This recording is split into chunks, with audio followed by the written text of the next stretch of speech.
أعوذ بالله السميع العليم من الشيطان الرجيم بسم الله الذي لا يضر مع اسمه في الأرض ولا في السماء وهو السميع العليم أمن يجيب المضطر إذا دعاه ويكشف السوء جعلكم خلفاء الأرض أإله مع الله قليلا ما تذكرون رب اشرح لي صدري ويسر لي أمري واحلل عقدة من لساني يفقه قولي الحمد لله صلى الله وسلم وبارك على رسول الله falënderimet, lavdërimet, lartësimet I takojnë vetëm atij Allahut fuqiplot, krijuesit të gjithësisë dhe çdo gjëje. Atë falenderojmë për zemërsisht për çdo begati dhe mirësi të cilat ai Allahu krijuesi I gjithësisë na I ka dhënë. Begatitë dhe mirësitë me të cilat Allahu fuqiplot na begatoi, na rrethoi janë të shumta, por nga ato të cilët ne shpesh herë harrojmë që të jemi falënderues, ato janë shëndeti, familja, pasuria dhe begatia dhe mirësia më e madhe dhe pasuria më e madhe është udhëzimi. Dërgojmë selamet dhe salavatet për pejgamberin sallallahu rabbi wa salamuhu alaihi bi familjen e tij të ndershëm dhe mbi të gjithë ata të cilët e pasojnë ndjekin në rrugën e tij deri në ditën e llogarisë.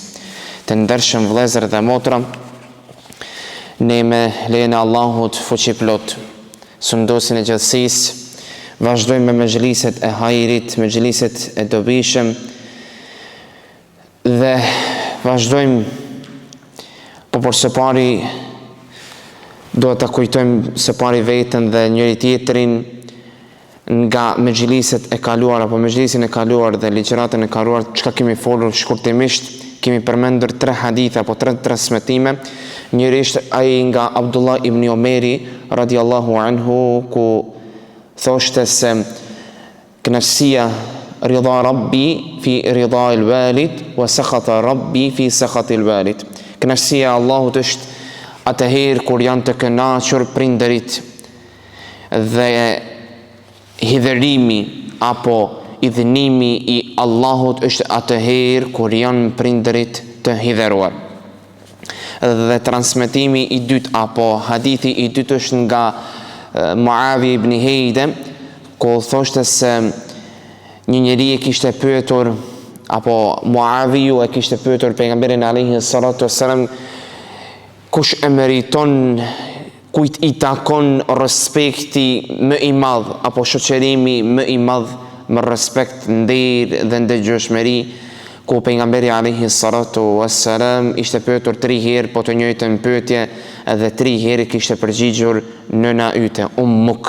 Dhe pastaj për 4-ën herë pejgamberi alayhi salatu wassalam u përgjigj dhe tha abak thumma al-aqrab fal-aqrab.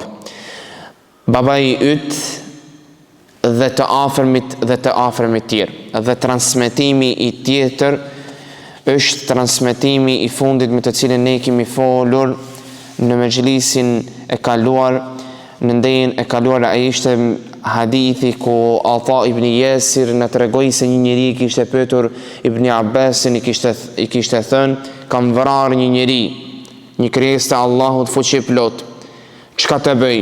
A ka pendim tek unë? Dhe Ibn Abbasi kujtohemi mirë përgjigjes, hel ummuka hayya, ai është nëna jote e gjallë. Dhe njeriu u përgjigj jo, dhe Ibn Abbasi I tha, pendohu tek Allahu tub ila Allahi azza wa jall taqarrub ilay mastata'ta. Pendoju tek Allahu dhe afroju Allahu sa më shumë që të mundesh. Dhe Ata ibn Yasir në atë moment ishte çuditur, habitur, pse Ibn Abbasi e pyeti, a ke nënën gjallë? Dhe Ata ibn Yasir e pyeti Ibn Abbasin dhe I tha, pse e pyeti njeriun kur të tha vrava një njeri, një krijesë të Allahut, pse e pyeti a ka nënën gjallë? Ibn Abbasi çka I tha? Inni la a'lamu amalan aqraba ila Allah azza wa jall min birri al-walide. Unë nuk e di, nuk jam I informuar, nuk e di se ka vepër më të afërt tek Allahu fuqiplot se ndëgjueshmëria ndaj nënës. Dhe për atë arsye të ndershëm vëllezër dhe motra, ne I vazhdojmë me kapituj të rallës me respektin dhe nderin dhe i prindërve tanë. Dhe Imam Buhariu kishte përmendur bab birril ab, që do të thot mbi respektin, apo kapitullin mbi respektin ndaj babait. Kemi thënë se pejgamberi Allahu alayhi salatu wassalam tha së pari në kapitullin e parë që ne jemi të obliguar që t'i respektojmë nderojmë prindërit tanë. Por në kapitullin e dytë Imam Buhariu i dalloi prindërit nënën nga babai, ku nëna e kishte një grad më të lartë se babai dhe meritonte një respekt më të madh se sa babai. Edhe për atë arsye Imam Buhariu e shënoi një kapitull të plot ndaj respektit ndaj babait. Dhe subhanallahu përmendone ku në kapitullin më parë Imam Buhariu kishte përmendur hadithin nga Muawiya ibn Heide, ku Muawiu e pyeti pejgamberin alayhi salatu wassalam 3 herë, dhe të katërtën po ashtu njëjtën pyetje kush apo kujt i takon më së shumti respekti. Dhe Imam Buhariu në kapitullin tjetër ndaj babait e transmeton hadith tjetër të ngjajshëm nga Abu Huraira radhiyallahu anhu. Dhe hadithi i vërtet i sakt sahih. Dhe paramendone ku Imam Buhariu transmeton hadithin ku së pari e pyeti kujt i takon respekti më i madh, tha nëna, dhe pastaj nëna, dhe pastaj nëna, dhe të katërtën tha babai.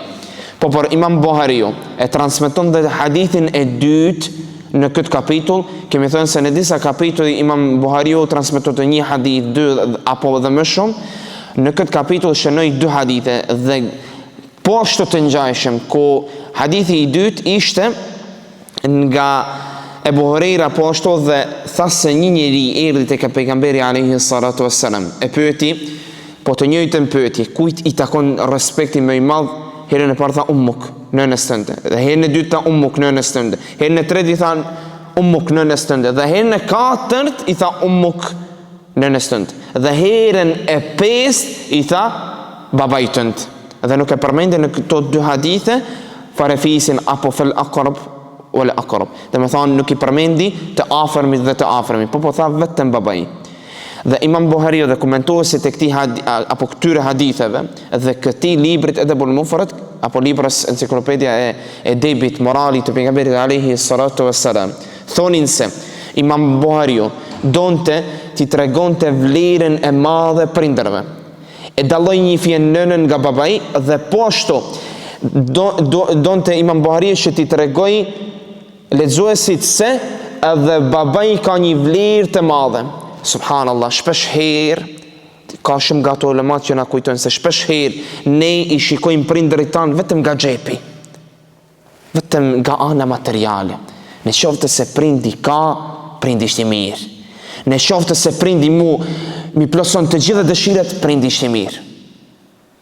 Atëherë prindin unë mund të ndëgjoj. Por subhanallah, ne jemi në një kohë ku shpesh herë ne ndëgjojmë. Sa hapen një radio, sa hapen një televizor, sa hapen ndonjë aplikacion në telefon, ne ndëgjojmë mos respektin ndaj prindërve është në nivelin më të lartë. Më të lartë. Respektin ndaj prindërve në nivelin më të ulët. Morali i keq apo sjellje jo e mirë ndaj prindërve është çka? Moderne. Diçka e mirë, e bukur, e dashur, e vlefshme. Wallahi, duke përgatitur këto ligjërata, duke ndëgjuar, duke përsëritur, duke lexuar, subhanallahu, wallahi ndëgjon njeriu rrugës si e vladi apo fëmiu i bën keq, i bën zullum prindit. Subhanallahu, Allahu akbar. Para mendone ku pejgamberi alayhi salatu wassalam kemi thënë se ishte jetim. Dhe çka na mësoi? Na mësoi që ne të jemi në moral e dhe më të lartë ndaj prindërve tanë. Paramendone një jetim i cili lindi nuk dinte gjë për prindin e tij babain. Nuk e përjetoi, subhanallahu. Para se të lindi Muhamedi alayhi salatu wasalam, babai i tij vdiq. Paramendone ku lindi Rasulullah sallallahu alaihi wasallam, uswatul hasana, shembëltyra më e mirë. Njeriu më i dashur, më i ndershëm, njeriu të cilin ne e ndjekim, lindi dhe disa vite Pasi lindi i vdiqe dhe nëna. Allahu Akbar. Ka nga transmetime ku thonin se nuk e kujtoi nënën e tij. Allahu Akbar. Dhe ato vite të cilat me të cilat nëna e tij ishte gjallë dhe nuk i jetoi të plotë me nënën e tij. Allahu Akbar. Dhe çka na mësoi? Tha prindi, tha ummuk, pastaj baba yt. Nuk e las babën keq. Shpesh herë, pa kush është ai baba im? Shpesh herë nuk din gjallë. Shpesh herë fjala e tij poshtë. E tjerë, Allahu Akbar, me të cilën ne inshallah do të merremi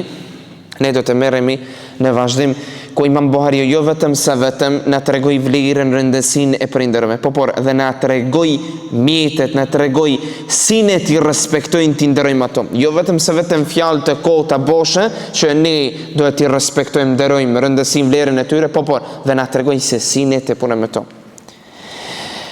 Në kapitullin radhës, në kapitullin e katërt, bab birril walidej wa in zalama, bir respektin ndaj prindërve edhe në qoftë se janë të padrejtë ndaj teje. Allahu Akbar, subhanallah. Kemi thënë se çdo gjë ka kufirin, përpos dashuria ndaj Allahu fuqiplot. Të ndershëm vëllezër dhe motra, Allahu fuqiplot na mësoi dhe edukoi përmes Kur'anit famlart, na dërgoi pejgamber dhe khatemen nebijin, vullën e të gjithë pejgamberëve që neve të na udhëzojnë, që neve të na edukojnë, të na ngrisin moralin, edebin, ahlakun ton. Por kemi thënë se prindërit i mirë apo i keq që ne jemi të obliguar që ti respektojmë, ti nderojmë. Ato janë sebeb të krijimit ton. Ato janë ato të cilët neve na rritën, na edukuan, na kanë dhënë ushqimin, pijen, na furnizuan në këtë jetë. Por furnizimi vjen nga Allahu, por ato janë sebeb. Të ndershëm vëllezër dhe motra, para mendone ku Ibn Abbas i thot: "Ma min muslimin lahu walidan musliman yusbihu ilayhima muhtasiban illa fataha Allahu babayn, yani min al-jannah. وإن كان واحدا فواحد وإن أغضب أحدهما لم يرضى الله عنه حتى يرضى عنه قيل وإن ظلماه. Thot Ibn Abbasi, çdo musliman i cili prindi i tij është musliman dhe i mbikëqyr ata duke kërkuar kënaqësinë e Allahut. Ne kemi thënë se Allahu fuqiplot neve na ka obliguar që ne ti mbikëqyrim ato, që ti respektojmë, nderojmë, ndëgjojmë. Dhe ashtu ne do të arrijmë kënaqësinë e atij Allahut fuqiplot. Dhe çka thot? Allahu do t'ja hap, fataha Allahu babayn. Allahu do t'ja hap dy dyën që do të thot nga xheneti. Në qoftë se prindërit e tij janë musliman, njëri apo të dy, çka i respekton, i ndëgjon, Allahu fuqiplot do t'ja hap dy dyert e xhenetit. Në qoftë se ndonjëri prej tyre e hidheron, atëherë Allahu do të jetë i hidheruar. Subhanallah, para mendoni, në qoftë se prindërit, ne kemi thënë se rida Allahi fi rida al-walid. Kënaqësia e Zotit, Allahut është atëherë kur janë prindërit e kënaqur.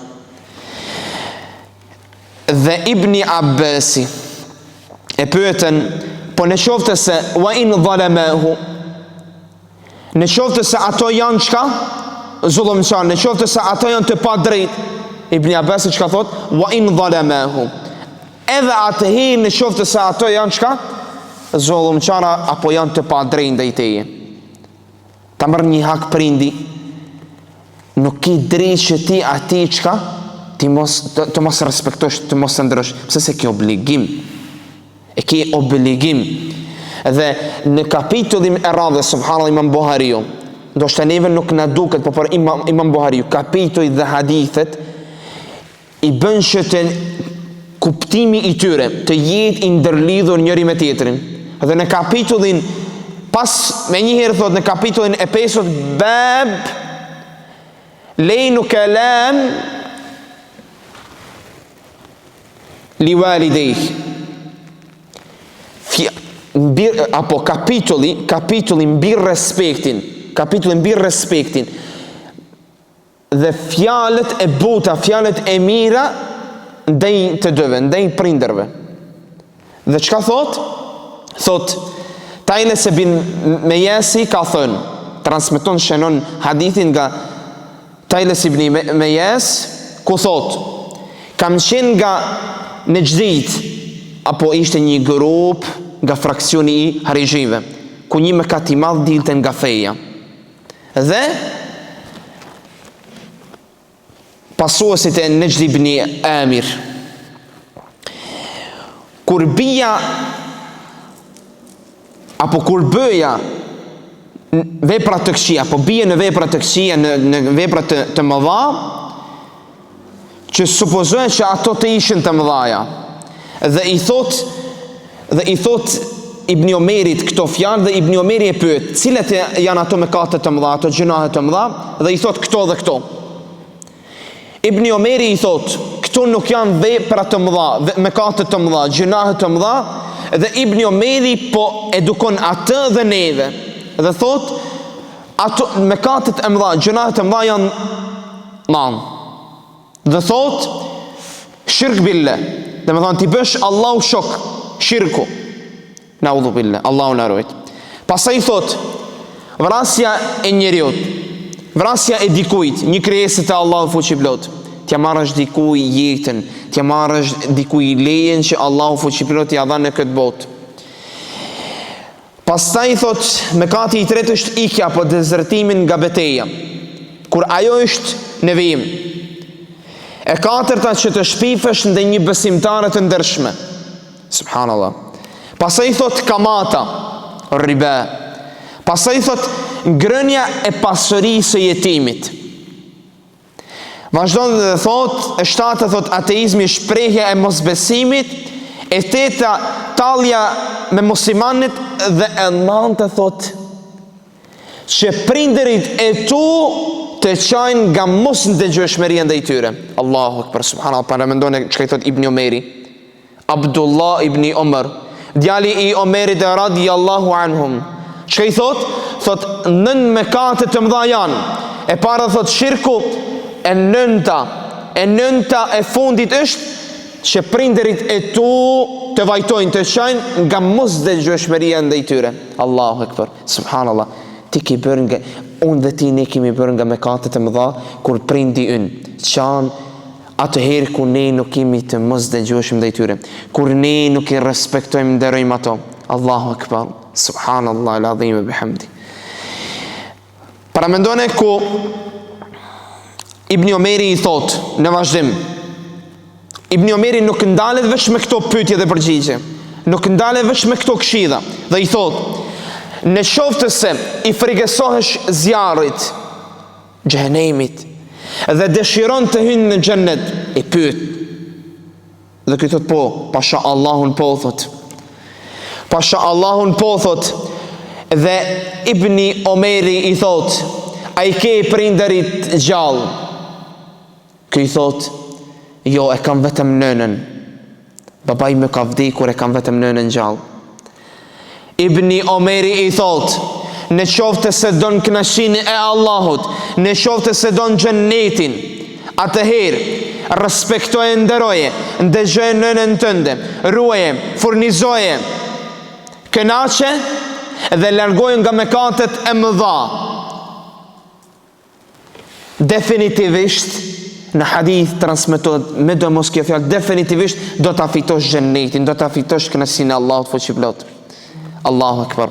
Para mendone se si Imam Buhariu don të na edukoj. Para mendone se si na edukon përmes fjalëve të pejgamberit alayhi salatu wassalam. Nga enciklopedia e edukatës më të ndershme, ajo është edukata e pejgamberit alayhi salatu wassalam. Don të na edukoj nga gjenerata e sahabëve, shokëve të tij, me ato njerëz të cilët jetonin me edukatën e pejgamberit alayhi salatu wassalam, ato të cilët e morën edukatën, moralin, ahlakun më të ndershëm, më të lartë, më të përsosur, ku Allahu fuqiplot ka thënë për pejgamberin, siç kemi thonë, wa innaka la'ala khuluqin adhim, me të vërtet ti je në gradën më të lartë të moralit. Të ndershëm vëllezër dhe motra, Imam Buhariu nga urtësia e tij, nga hikmeti i tij, nga ajo metoda e tij që neve të na këshilloj dhe të shënoj hadithe, ai shpesh herë shënon dhe ajete. Dhe në këtë kapitull e shënon ajetin nga surja Isra, ajetin 24, ku thot se Urwja radiallahu anhu, ajetin wakhfid lahuma janaha dhulli minar rahme. Imam Buhariu shpesh heri nuk i shënon ajetet të plot, por i shënon ajetet vetëm aty ku ati i nevojitet që neve të na këshilloj. Dhe thot se Urwja e ka komentuar ajetin, lësho para tyre karahet e përulljes nga mëshira. Ulemaja e transmetojnë këtë ajet me komentim duke thënë se Allahu fuqiplot don të na thoj me këto karahet, për arsye se njeriu shpesh herë apo shpezet shpesh herë punojnë me krahet e tyre, por edhe njeriu punon me krahet e tij. Si kur diçka nuk i pëlqen, kur hidherohet, kur mërzitet, i çon krahet e tij.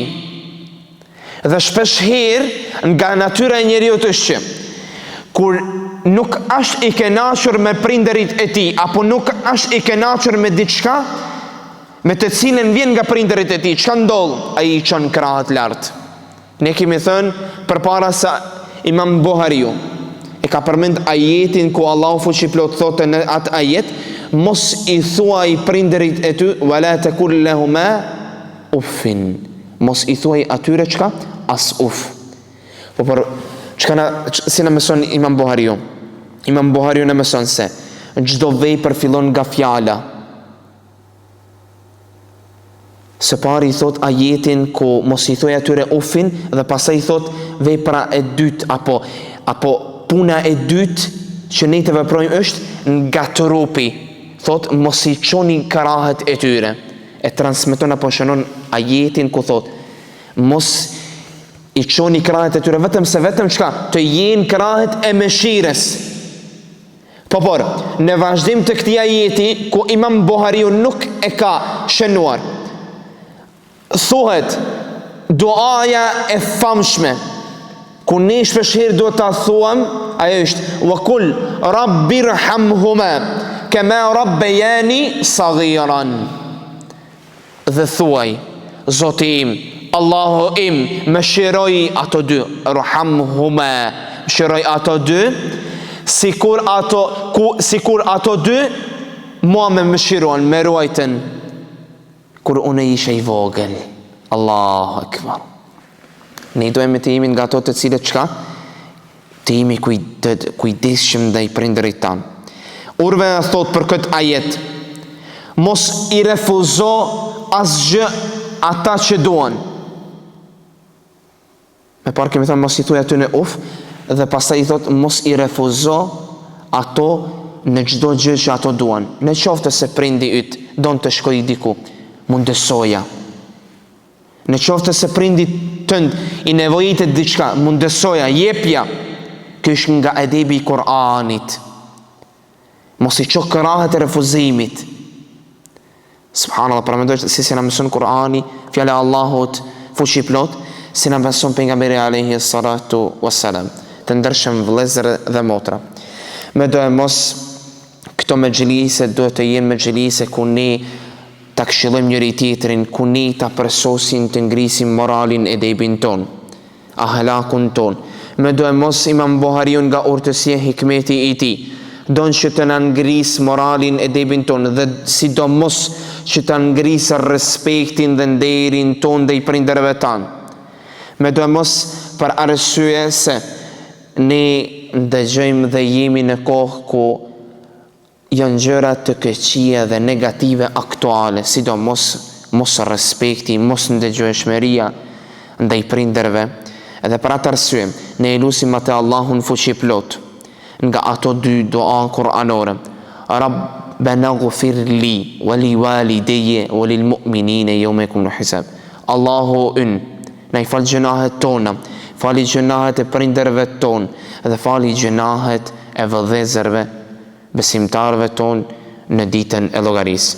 Allahu fali prindërit tan siç na kanë ruajtur, siç na kanë ushqyer, siç na kanë edukuar, siç na kanë udhëzuar kur ne ishim të vogël.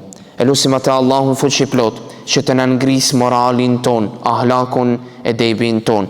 E lutim atë Allahun fuqi plot që ne të jemi të denjë dhe të ndershëm pasues të pejgamberit sallallahu alaihi wasallam. E lutim atë Allahun fuqi plot që të na bëjë nga njerëzit të ndershëm dhe së pari të sinqert. E lutim atë Allahun fuqi plot që siç na bashkoi sonte në këtë vend të bekuar në xhamin shtëpinë e Allahut fuqi plot të na bashkojë në gradat më të larta të xhennetit Firdaus. Amin. Selam aleikum. Astaghfirullah.